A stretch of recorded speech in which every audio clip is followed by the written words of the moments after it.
Yang menarik adalah perubahan yang dilakukan 3 tim di papan bawah, Persija, Persis, dan juga Semen Padang. Sejauh ini yang paling progres ya Semen Padang. Persija dan Malut mengalami kekalahan. Pantas saja banyak yang juga bilang Bojan masterclass apa segala macam ya. Menjadi statement kalau Persib kandidat terkuat saat ini untuk jadi juara. Ini di match yang membuat saya dihujat karena di episode sebelumnya saya bilang Arema akan kasih kejutan. Persija rapuh banget secara pertahanan dan menghadapi serangan balik dari Arema.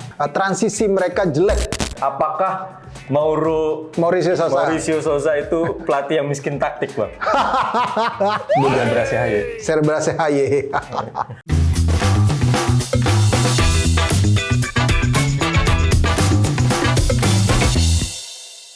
Kembali lagi di Discord diskusi olahraga bareng Rais dan partner yang berganti-ganti. Kali ini masih komposisi yang sama. Ya. Di 2 minggu berturut-turut. Betul. Kali ini kita akan bahas, kalau di episode sebelumnya kita bahas ACL 2, bahas Persib di ACL 2. Kali ini kita akan bahas Super League. Tapi sebelum itu kita akan bahas dulu Liga Nusantara. Liga Nusantara. Udah ada tim yang berhasil promosi. Betul. Ke Liga 1 atau Super. Enggak dong.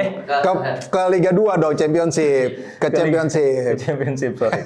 Ada Rans Nusantara FC. Betul. Jadi juara di Liga Nusantara. Ya. Di final ngalahin Dejan FC. Ya. Terus juga ada PSGC Ciamis yang akhirnya kembali ke kasta kedua. Menurut lu gimana, Bang? Rans nih lumayan dinamika dia di perligaan Liga, Indonesia nih lumayan nyobain semua dalam waktu yang sangat singkat ya, benar. Singkat, gitu. Sejak dia mengambil alih akuisisi Cilegon United, memang banyak sekali dinamika yang terjadi ya. Mereka berhasil promosi, kemudian nyaris terdegradasi di musim pertama Super League. Beruntungnya tidak ada aturan degradasi waktu itu.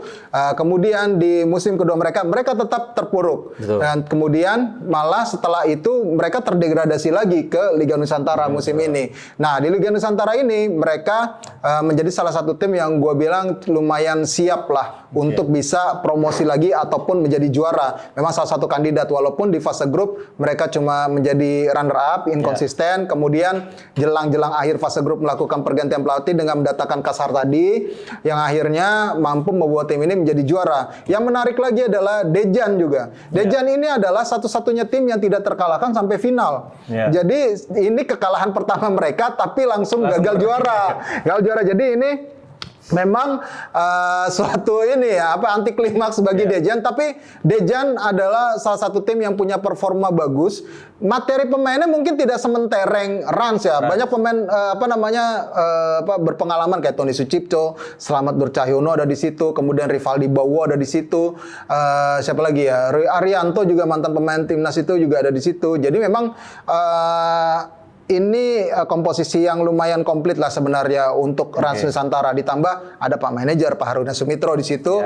Tapi pastinya kemarin gua kan siaran juga ya, di partai final itu ketat memang. Kejar-kejaran Dejan itu unggul lebih dulu, Rans balas, Dejan unggul lebih dulu, Rans balas, akhirnya adu penalti, Rans yang menang. Balik lagi, ini 2 tim cuma butuh semusim degradasi. Dengan persiapan mereka layak lah untuk promosi. Terus ada PSGC. PSGC ini menarik nih. PSGC ini 2 musim beruntun berada di fase playoff promosi. Sayangnya musim sebelumnya itu mereka ditaklukkan Persiba Balikpapan lewat adu penalti. Sementara musim ini lawan Persiba lagi, tapi Persiba Merah alias Persiba Bantul. Dan beruntungnya kali ini mereka akhirnya bisa menaklukkan Persiba Bantul. Persiba Bantul juga salah satu tim yang juga lumayan serius. Kalau musim sebelumnya mereka harus bertahan lewat playoff degradasi, sekarang mereka sampai ke posisi keempat ini sudah prestasi yang luar biasa. Jadi memang PSGC Ciamis ini dilatih sama Coach Heri Kiswanto. Jadi ya ini menjadi hal yang baik. Mereka akhirnya setelah mimpi mereka yang musim lalu tertunda, kali ini bisa terwujud untuk promosi lagi ke kasta kedua. Cuma yang menjadi... Dan lumayan lama ya kembali ke... Lumayan lama mereka berjuang untuk bisa kembali ke kasta kedua. Tapi yang pasti adalah yang perlu diingat dari tim-tim yang promosi ini, mereka harus lebih siap lagi secara aspek licensing klubnya, profesionalnya. Karena kan tidak seperti di Liga Nusantara sekarang. Karena Liga Nusantara itu venue-nya tersentralisasi. Dia tersentralisasi, biayanya lebih efisien. Nah, sementara kalau lu naik ke kasta kedua, lebih mahal pasti biayanya. Itu dibutuhkan pertama aspek finansial. Kemudian infrastruktur. Lo mau pakai stadion yang mana? Nanti untuk sebagai laga kandang. Kalau kemarin kan lo nggak pusingin tuh. Pokoknya yang milih untuk venue sentralisasi itu I-League lah, I-League selaku operator. Nah, di fase kedua ini lo harus ngajuin nih stadion yang layak ya. PSGC Ciamis mungkin nanti akan ada perbaikan untuk infrastruktur stadion mereka. Terus SDM dan administrasi itu harusnya udah oke, legal pun udah gue yakin tim-tim ini udah ber-PT semua, udah ber-PT semua. Plus juga ada sporting merit. Sporting merit ini adalah aspek pembinaan. Pembinaannya harus dimiliki oleh klub-klub. Berarti kalau misalkan nanti akan diberlakukan EPA Liga 2, nah, tim-tim ini harus siap dan budgetnya kan lebih besar lagi untuk menyediakan tim EPA Liga 2 itu. Makanya harus lebih siap lagi biar nggak cuma numpang lewat secara finansial, infrastruktur terutama dan juga yang paling utama itu finansial dan infrastruktur lah. Itu harus siap banget mereka karena lebih besar. Karena kita tahu waktu Raffi bawa timnya promosi ke Super League, dia kaget-kaget tuh. Ternyata wah, itu dari Liga 2 ke Liga 1 ke Liga 1. Gapnya lumayan jauh memang. Itu gapnya lumayan jauh. Termasuk juga dari Liga Nusantara ke Liga 2, gapnya lumayan jauh juga. Karena kan Liga 3 ini ya gue bilang lah masih amatir jatuhnya, amatir gitu. Makanya ini yang dibutuhkan kesiapan karena kan kebanyakan tim-tim ini kan masih berpatokan, masih berharap subsidi dari para owner yang memang gila bola. Juga dengan aturan yang championship dari musim ini match lebih banyak kan? Lebih banyak, memang 3 putaran ya. 3 putaran. 3 putaran. Ini kemarin juga 3 putaran di Liga 3 gitu. Jadi nggak ada lagi babak 8 besar.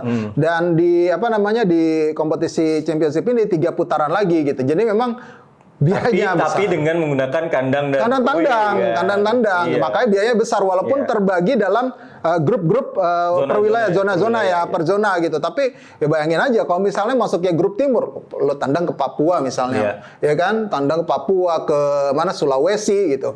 Ada kan klub Jawa Timur yang masuk ke zona itu gitu. Jadi memang lumayan berat pasti untuk ketika masuk ke Liga 2 nanti. Jadi tidak mudah. Jadi jangan cepat terlena. Mungkin kalau gue kemarin dengar komentar dari Tony juga, ya udah kita nikmatin aja dulu sekarang juaranya. Tapi setelah itu ya pikir ke depannya nantilah. Entah pemain juga kan masih mikir, gue diperpanjang nggak ya gitu. Itu sih. Ya, udah pasti dari sisi manajemen dan klub harus berbenah terutama menyiapkan materi yang cukup untuk nanti berkompetisi di divisi yang lebih tinggi lagi di Championship gitu. Tapi kita lanjut lagi ke Super League karena tidak terlalu banyak perubahan di klasemen. Persib dan Borneo FC berhasil lanjutkan tren menang di pekan ke-20 dan secara bersamaan otomatis Persija dan Malut mengalami kekalahan gitu. Kita bahas Persib Malut dulu deh. Ini salah satu match yang menarik juga menurut gua. Apa menurut lu nih apa yang membuat Malut kesulitan atau tandang apalagi main di GBLA gitu ya dengan boboto yang segitu banyaknya, atmosfer segitu luar biasanya gitu. Apa faktor yang membuat Malut kesulitan menghadapi Persib di pertandingan kemarin? Yang pasti memang organisasi pertahanan Persib tuh luar biasa. Plus juga Teja hampir luar biasa tuh. Betul. Gila gitu. Berapa penyelamatan ya? Gue kira mungkin ada sekitar 3 mungkin ya penyelamatan yang krusial dilakukan sama Teja. Tapi yang pasti memang Malut tuh juga luar biasa sebenarnya memberikan perlawanan. Ada beberapa peluang yang mereka hasilkan, tapi di balik itu organisasi pertahanan Persib juga solid banget. Jadi memang itu yang menjadi salah satu kunci akhirnya Persib bisa menang di laga melawan Malut United. Dan lu lihat apa strategi yang diterapkan oleh Bojan gitu, terutama dalam dia menentukan pemain pengganti. Pergantian pemain. Tepat ya, memang ini sebuah perhitungan yang selalu kadang kalau gue ngeliat ya pantas saja banyak yang juga bilang Bojan masterclass apa segala macam ya. Karena memang sudah terbukti di beberapa pertandingan itu pemain-pemain yang dia masukkan mampu memberikan perubahan. Dan memang efektif lah perubahan pergantian pemain yang dia lakukan gitu loh. Jadi memang gue rasa ya ini sebuah dari kecerdikan Bojan juga dalam masukkan pemain. Plus juga pemainnya juga mampu menjawab kepercayaan itu ya. Sadil lah yang jadi salah satu mungkin menjadi highlight di pertandingan kemarin dengan baru masuk terus langsung mencetak gol dan umpannya juga luar biasa yang diberikan kepada Sadil. Jadi memang Bojan ini secara taktikal tuh kuat banget. Kuat banget secara analisis taktiknya. Secara analisis taktiknya itu kuat Bojan. Selebrasi HY. Nah, apakah pertandingan atau kemenangan Persib di laga kemarin menjadi statement kalau Persib kandidat terkuat saat ini untuk jadi juara di... Kalau kandidat terkuat ya sejauh ini, apalagi mereka ada di puncak klasemen ya. Tapi kita masih tunggu, mereka masih harus menghadapi lawan-lawan berat lagi. Mereka belum bertandang ke Jakarta. Lawan Borneo kan lawan juga Borneo juga ditunda kan, lawan Borneo ya. nih kan, karena memang kepentingan mereka berkompetisi di Asia. Masih harus lawan itu, belum ngelawan Persebaya lagi, ya kan. Masih banyak rintangan juga yang mereka hadapi yang mungkin saja nanti bisa terpleset kalau misalkan kedalaman skuadnya tidak terjaga. Karena kan kita nggak tahu dengan padatnya jadwal itu seberapa jauh sih kondisi kebugaran dari para pemain yang terus menjadi starting 11. Walaupun secara kedalaman juga untuk pemain penggantinya tuh punya kualitas yang mumpuni. Tapi kan yang namanya kepleset tuh pasti ada aja gitu. Kalau dalam sebuah kompetisi yang berdurasi panjang, tinggal bagaimana pintar-pintar dari coach Bojan Hodak mengatur itu. Dan juga Malut United, apakah kans mereka untuk bersaing di perburuan gelar juara berakhir? Karena kan ini 2 week yang tidak terlalu bagus nih untuk Malut United. Sebelumnya kalah di kandang lawan Bayangkara. Bayangkara betul. Sekarang di kandang back to back kalah lagi lawan Persib. Gue rasa sih enggak ya, masih ada 14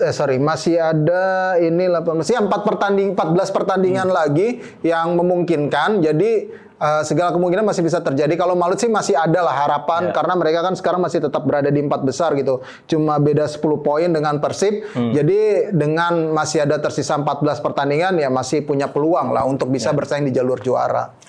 Oke, kita geser ini di match yang membuat saya dihujat. Karena di episode sebelumnya saya bilang Arema akan kasih kejutan dan ternyata mungkin akan nahan imbang Persija. Tapi hasilnya kalah. Gitu. Persijanya.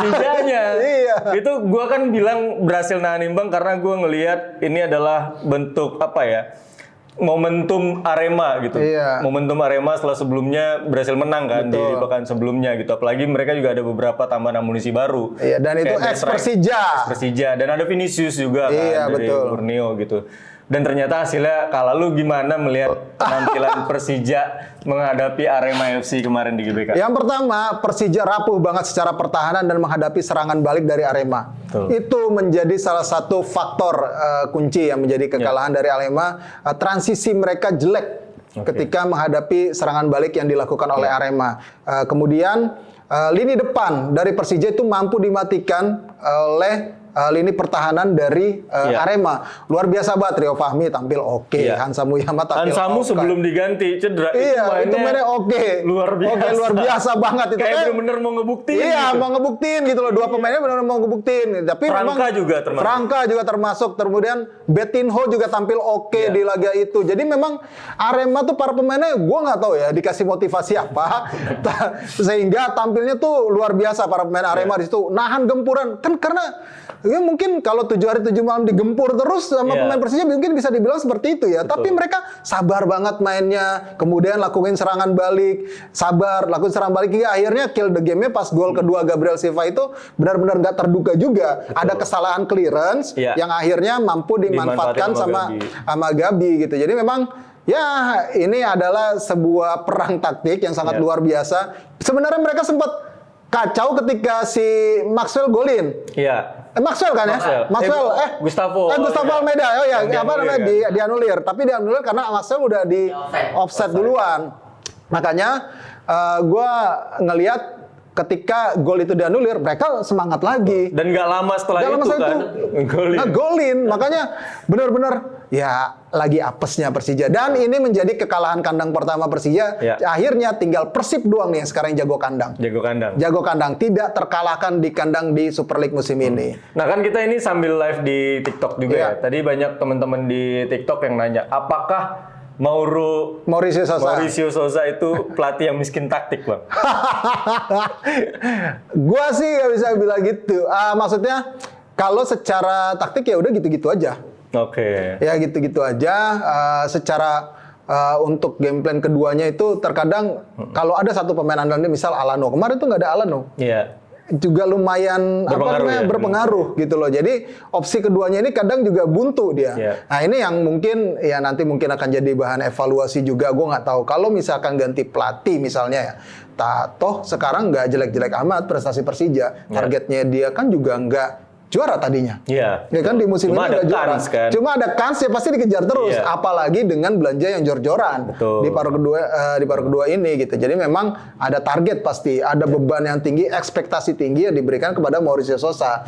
Tinggal bagaimana ini dia bisa mengolahnya. Cuma kan sekarang kan ada drama-drama nih kayak kemarin tuh. Yang akhirnya si Coach Marco Santos tuh sepertinya tuh ngelihat si Mauricio Sosa nih, gue ngutip dari Marco Santos aja ya. Jadi kayak nggak nerima kekalahan tuh jadi agak sifatnya terlihat mungkin sombong atau arogan lah gitu loh. Tapi yang pasti ini adalah bentuk dari mungkin ekspresi dia yang mungkin dalam pressure tinggi juga. Karena ini tim besar loh. Nah ya itu tadi ada yang nanya juga apakah pressure-nya terlalu tinggi buat pastilah, gitu. Pastilah. Dengan berada di klub besar seperti Persija, pressure-nya tinggi gitu loh. Lu dituntut harus bisa menang, harus bisa perform tim lu setiap pertandingan dan itu nggak mudah untuk bisa seperti itu di dalam sebuah tim yang besar seperti Persija, Persib misalnya gitu yang punya basis fan fanatik dan besar seperti ini. Kalau sebelumnya kan dia di Madura United slow. Ya dia akhirnya bisa membawa Madura United runner up pun itu kejutan kan. Makanya dengan seperti itu kemungkinan apakah dia bisa menjadi membawa magisnya lagi gitu kepada Persija ketika dia membawa Madura United juara. Kan itu yang pengen dilihat sama Persija sampai akhir. Gue sih ngeliatnya ya udahlah kasih sampai akhir musim gitu loh. Sesuai nggak sih dengan target yang diberikan gitu. Karena kalau ganti pelatih juga di kayak begini riskan juga gitu menurut gua. Jadi emang juga siapa yang mau didatengin kalau misalkan Mauricio ganti? Tadi ada yang bilang STI. Ya, gue dengar sempat ada, udah STI aja gitu kan. Tapi ya nggak mudah juga gitu. Pasti akan ada konsep yang berbeda. Pemainnya ini udah pemain Mauricio Sosa, pilihan dia. Pemain-pemain baru yang didatengin kan pilihan dia. Pemain-pemain mungkin yang itu dilepas juga yang menambah dia. pressure kali Bang. Dengan dukungan transfer yang lumayan oke gitu. Pemain banyak banget di salah satu transfer terbanyak lah Persija kan di musim ini gitu. Banyak banget pemain baru. Di paruh kedua ya. Di paruh kedua terutama gitu. Nah, mungkin itu juga yang jadi pressure khusus untuk Souza kenapa mainnya seperti itu gitu. Yang gue bingung Rio Matsumura loh dilepas. Iya, betul. Itu gue benar-benar salah satu yang mungkin buat gue terkejut selain mereka mendatangkan Serius Margono ya. Selain mereka mendatangkan Serius Margono ya. Jadi kok bisa Rio Matsumura ini kan bisa jadi solusi juga. Apakah memang sudah menumpuk di situ dengan pemain asingnya dengan si Alano, kemudian Jen Mota, kemudian dan Fabio Calonigo dan segala macam gitu. Tapi di sayap ini kan gue lihat harusnya sih bisa Rio Matsumura di ini maksimalin gitu. Tapi memang ya udah ini pilihan dari Coach Mauricio Sosa, dia melepas para pemain potensial kayak Hansamu, Rio Matsumura, Fahmi dan Rio Matsumura. Jadi ya kita tunggu aja nih apa yang mau dilakuin sama dia dengan pemain-pemain baru yang didatangkan ini. Karena kemarin pun gue kirain dalam keadaan buntu Sen Patinama bakal dimainin. Betul, gue pikirnya gitu tuh. Enggak juga gitu. Ya gue nggak tahu, yang tahu kan kondisi kebugaran dari pemain. Emang kan Donitrinya main oke. Tapi kan bisa aja dikombinasiin. Udah lo main di depan atau sebaliknya Donitrinya gitu. juga bisa agak ke tengah. Bisa ke depan juga. Bisa ke depan juga. Gitu. Jadi memang ya inilah yang gue masih melihat keputusan pergantian pemainnya Mauricio Sosa itu tidak seperti Bojan Hodak sejauh ini. Yang gue lihat ya ibaratnya kalau misalnya mau diiniin ya gitu, agak sedikit ketika melakukan pergantian pemain langsung terjadi perubahan. Nah ini yang masih ditunggu nih sama pendukungnya Persija pasti Mauricio Sosa dari segi taktikal itu. Dan ada juga yang penasaran, kan sekarang berarti lini depannya itu lebih sering Gustavo sama Maxwell.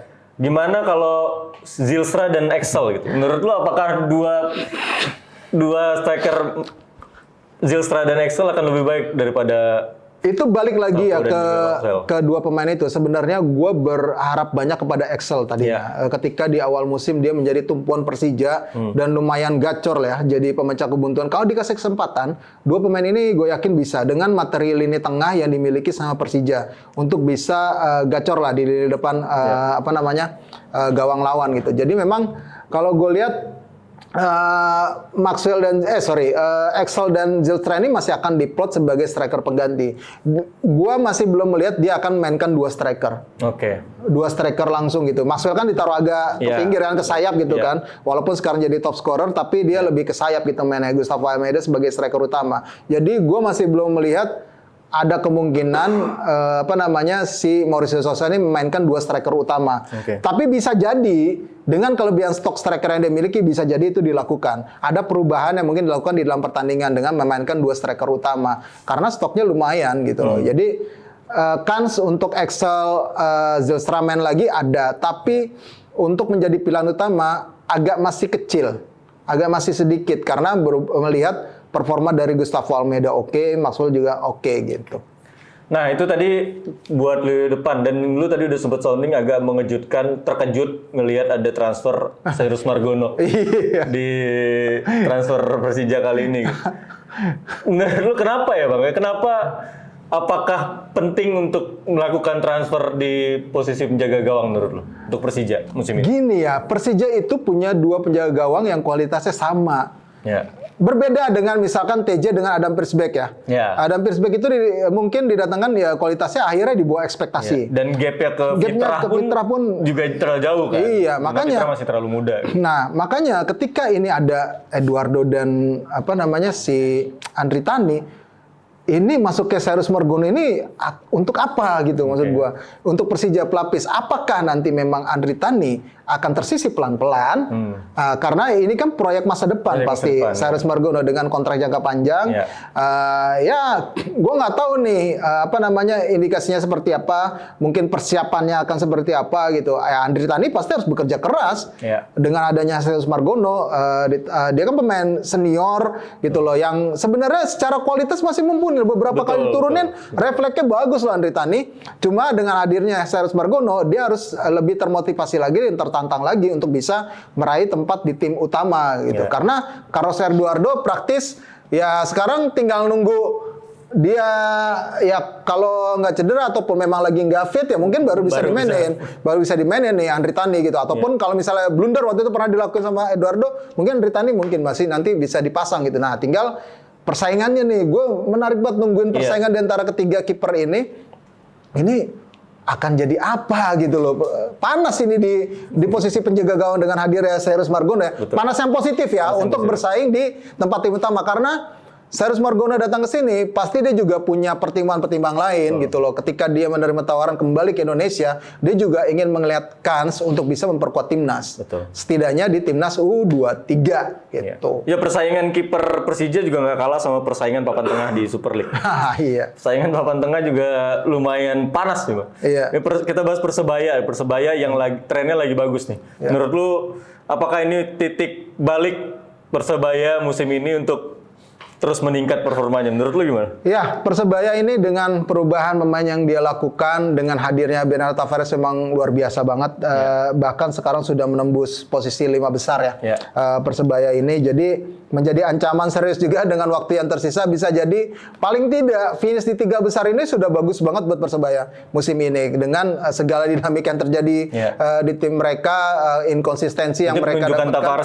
Tepat secara strategi. Ya kuat banget memang karakternya Tavares gitu loh. Terus juga penempatan pemain. Tavares ya? Iya, Bernardo Tavares. Kita bilang Bruno. Iya, Bruno lo kemarin, Bernardo Tavares. Gue bingung kenapa gue bilangnya Bruno. Jadi gue keikut-ikut dah. Tapi yang pasti Bernardo Tavares ini bisa memaksimalkan potensi pemain muda lebih grow up lagi ya, lebih berkembang. Contoh Alphonso Ep yang biasanya dimainkan di bek kanan, dijadiin striker kemarin dan ngegolin. Betul. Dan ngegolin. Jadi memang ada si Tavares ini punya kelebihan untuk melihat potensi kelebihan yang dimiliki oleh para pemain muda yang bisa dimaksimalkan. Potensi lain ya, selain mungkin biasanya dia dimainkan di posisi apa, terus ditempatkan di posisi lain, punya potensi itu dan mampu dikeluarkan dengan baik gitu. Dan ini kontradiktif dengan Persita. Iya. Yang dimana? Iya, trennya turun ya. Kemarin kalah sama Semen Padang. Betul. Benar. Trennya di awal kan lumayan bagus. Wah, ini 5 besar tembus nih. Pernah pertama loh kalau iya, makanya kan kita juga sempat bahas Persita kan masuk 5 besar sih ada banget nih. Betul. Gitu. Dan beberapa pemain termasuk kayak Hoki Caraka udah mulai oke gitu. Beberapa pertandingan oke lah gitu. Tapi sekarang pelan-pelan malah melempem. Menurut lu gimana, Bang? Iya, memang ada penurunan ya dari performa Persita Tangerang dalam beberapa pertandingan terakhir lah, terutama 2 pertandingan terakhir lah. Terakhir kalah juga di kandang Semen Padang. Tapi kalau dilihat dari cara mainnya juga pasti karena Semen Padang memang lagi oke. Dengan pemain-pemain baru yang didatangkan, terbukti banget nih Semen Padang benar-benar menjadi lebih baik dibandingkan sebelumnya gitu loh. Ya mereka mengalami progres yang signifikan dengan datangnya pemain-pemain baru. Nah, sementara Persita ini yang nggak banyak melakukan perombakan di paruh kedua, karena kan mereka udah merasa solid. Nah, makanya mungkin sudah mulai terbaca apa yang dilakukan oleh Carlos Peña. Nah, ini yang harus hati-hati nih dari Coach Carlos Peña nih. Raiko Rodriguez sebagai salah satu pemain kunci dari Persita itu juga udah mulai dikunci-kunci itu. Jadi pemain belakang apa yang dilakukan udah ketahuan ya, udah kebaca sama tim-tim lain gitu. Jadi itu udah mulai harus berkembang lagi secara permainan. Harus bisa. Ya ini jangan lengah nih Persita, bisa jadi nanti malah dia tergusur. Sekarang udah di posisi 6. Ya bisa makin jauh nanti kalau misalkan dia nggak ada perbaikan. Nah, sementara Semen Padangnya lagi oke kayak yang lu bilang tadi. Jadi kondisi papan bawah sekarang tuh agak lumayan ini nih. Lumayan kencang nih persaingannya juga gitu. Persijap kemarin juga menang kan lawan Madura kan. Betul. Nah, ini apakah membuat PSBS yang mungkin akan berbahaya, akan masuk ke lingkaran itu, Bang? Iya, bisa jadi. Memang sekarang yang agak terancam tuh seperti PSM Makassar, Madura, ini agak terancam. Mungkin Dewa United pun masih agak terancam, walaupun sebenarnya mereka udah mulai udah mulai naik gitu loh. Tapi PSM, Madura, PSBS ini yang masih deg-deg ser juga. Bisa jadi penentuannya di laga terakhir lagi kayak musim lalu. Ya untuk saling salip penyalipnya ini. Dan yang menarik adalah perubahan yang dilakukan 3 tim di papan bawah, Persijap, Persis dan juga Semen Padang. Sejauh ini yang paling progres ya Semen Padang. Yang ada di degradasi. Persis pun dengan perubahannya sudah mereka lakukan banyak banget mendatangkan pemain gitu baru di putaran kedua ini. Tapi belum terlalu signifikan seperti Semen Padang. Kemarin berhasil imbang ya. Imbang di kandang PSM kan, maksudnya di main di Bantul. Jadi memang ya ini Persis Solo nih yang masih ditunggu nih, apakah bisa seperti Semen Padang atau enggak. Itu guys, menarik banget nih. Nggak cuma di papan atas, saingannya ketat. Betul. Papan tengah juga nggak kalah ketat. Papan bawah pun juga. Apalagi papan bawah. Nggak begitu. Apalagi papan bawah sekarang. Soalnya banyak kejutan juga di beberapa pekan sebelumnya kan, yang di papan bawah kayak misalnya PSBS bisa menang telak sama Bayangkara, kayak gitu-gitu kan. Betul. Nah, ini yang selalu menarik nih di Super League musim ini. Langsung kita prediksi ke pekan ke-21. Oke. Nanti pertama kita mau bahas soal Persik lawan PSIM. Oke, Persik PSIM, gua Persik Kediri. Persik Kediri. Berapa dong skornya dong? Wah, ini kalau ngelihat dari ininya 2-1 sih. 1 ya. Kayak menang Persik ya? Iya. Dan Ezra kayaknya. Karena Ezra udah mulai masuk pantauan John Hartman kayaknya kembali ke timnas. Iya. Terus selanjutnya Persis melawan Madura United. Nah, ini juga Persis Solo Madura United, harusnya Persis Solo menang. Harusnya ya. Ya. Oke. Malut United melawan Persijap. Oh, ini sih jadi momen comeback-nya Malut nih harusnya nih. Kayak gua Malut United ya. Oke. PSM menghadapi Dewa United. Wow, ini. Kemarin lu lihat Ivar debut gak? Gimana menurut lu? Dia mungkin kaget dengan lapangan kali ya. Karena bajunya kotor banget itu. Iya, tapi setidaknya adanya Ivar ada tenaga baru loh di Dewa United. Tapi gue masih megang PSM di lagi nih. PSM? Oke. Persebaya melawan Bayangkara FC. Ini ketat. Imbang kalau menurut gue. Imbang. Karena Bayangkara juga perubahan-perubahannya signifikan banget. Ya. Setuju. Arema FC menghadapi Semen Padang. Ini sama-sama ini lagi-lagi oke. Masa iya kepleset Arema di kandang sendiri? Ya, walaupun di musim lalu kekalahan mereka membuat Semen Padang selamat. Gitu. Apakah kali ini bisa menyelamatkan Semen Padang? Secara motivasi dua tim ini lagi bagus. Lagi bagus. Jadi ya gue tetap Arema lah. Arema ya. Selanjutnya Bali United menghadapi Persija. Ini harusnya jadi momen yang bisa dimanfaatkan oleh Persija ya. Tapi Bali United juga. Iya, sebenarnya iya. Bali United juga. Bali United juga. Jadi gue ngelihatnya ini. Bali itu 3 match terakhir ya, nggak pernah menang ya. Iya, 3 match terakhir nggak pernah menang. Jadi memang ya harusnya ini jadi waktu mereka untuk comeback. Kalau kagak, Johnny Johnson juga agak-agak was-was juga nih. Tapi sekarang masih adem-adem aja kan. Masih adem kayaknya sampai akhir musim lah. Sampai akhir musim lah. Ya, tapi gue kalau ini imbang. Imbang? Tuh. Dia yang bilang Bali United dan Persija imbang loh. Iya, imbang. Imbang. Gue lagi bilang fans ini. Persita melawan PSBS. Ini nih sulit ditebak nih sebenarnya. Sulit ditebak. Tapi kalau ngelihat situasi ya ada terakhir ya gua ngelihat Persita harusnya bisa. Persita harusnya bisa. Di kandang lagi main. Iya, main di kandang lagi. Itu dia prediksi dari kita Scorer. Kalau prediksi kalian gimana? Kalau nggak setuju ya tulis prediksi kalian di kolom. Bebas lah, namanya juga prediksi. Namanya juga prediksi. Salah benar mah Masa wajar. salah prediksi harus lihat dong permainan belakang gini-gini. Iya. Iya. Salah guys. Gak usah prediksi lah kalau kayak gitu. Kita tonton aja pertandingannya. Iya, Nah, benar. kalau kalian punya prediksi sendiri, tulis di kolom komentar. Bisa di YouTube kita, bisa di Instagram kita, Ya. bisa di TikTok kita, atau baca previewnya bisa ada di website kita score.id. Itu dia dari episode kali ini. Gue Fajar Zulfahmi pamit. Dan gua Resatan juga pamit. Sampai ketemu di episode selanjutnya. Ya.